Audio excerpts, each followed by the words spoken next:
que sur une méthode. Oui, c'est même étonnant qu'il y en ait trois. Ah oui.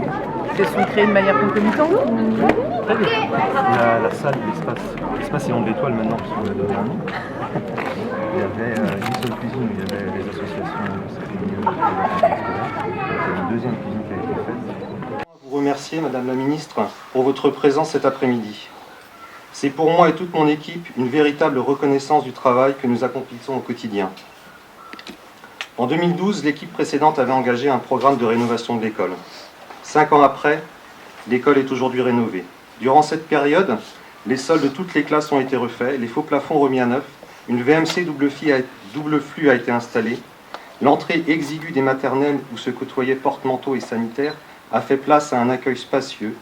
Une extension a permis de réaliser des sanitaires pour permettre un meilleur confort.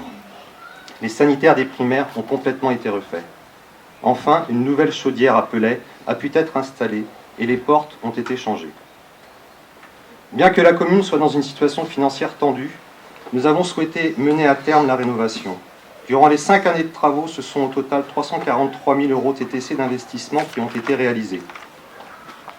Je tiens ici à souligner l'importance des subventions des différents partenaires qui nous ont suivis durant ces 5 années. En effet, ce sont 25% de subventions que nous recevons du département, 27% de l'État dans le cadre de la dotation d'équipement des territoires ruraux. Concoret, labellisé commune du patrimoine rural de Bretagne, a également pu bénéficier des subventions de la région Bretagne pour le remplacement des ouvertures. La volonté de la région Bretagne de préserver le patrimoine bâti par aide financière pour les communes labellisées, aussi bien auprès des particuliers que des collectivités, nous permet de préserver notre patrimoine. Pour nos petites communes, c'est une richesse qu'il nous faut préserver, transmettre et faire partager. En 2015, nous avons fait le choix d'intensifier les investissements pour l'école. C'est pourquoi une phase de chantier beaucoup plus importante s'est déroulée. Nous n'aurions pu réaliser tous ces travaux sans le soutien de Madame Odette Herviot par l'attribution d'une réserve parlementaire. Je profite de votre présence, Madame la sénatrice, pour vous remercier. Pour 2016, notre objectif est de terminer les travaux. Cela demandait encore un investissement important de la part de la commune. Et nous avons pu atteindre notre but grâce à une aide supplémentaire de l'État. En début d'année 2016, le gouvernement français a mis en place le fonds de soutien à l'investissement local pour un montant d'1 milliard d'euros. Ce programme nous a permis d'obtenir 25 000 € de financement supplémentaire de la part de l'État.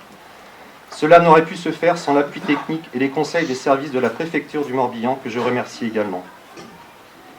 Je salue ici la mesure mise en œuvre l'année dernière qui permet à des petites communes comme Concoret de pouvoir réaliser des investissements qui sont vitaux pour leur avenir. Vous le constatez bien, l'ensemble de ces travaux n'aurait pu se faire sans les différentes aides que je viens de vous exposer.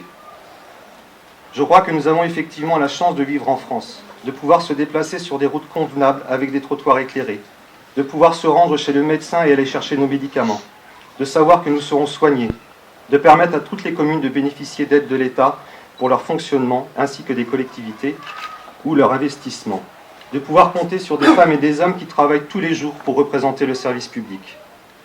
La liste pourrait être encore très longue et il est préférable que je n'aille pas plus loin. Mais je vous invite à prendre du recul. Regardez ce que vous faites, où vous allez, et posez-vous la question du pourquoi je ne paye pas ce service, pourquoi on me rembourse, pourquoi prendre le bus ou le métro n'est pas si cher. Vous tomberez toujours sur la même réponse. C'est la redistribution de l'impôt.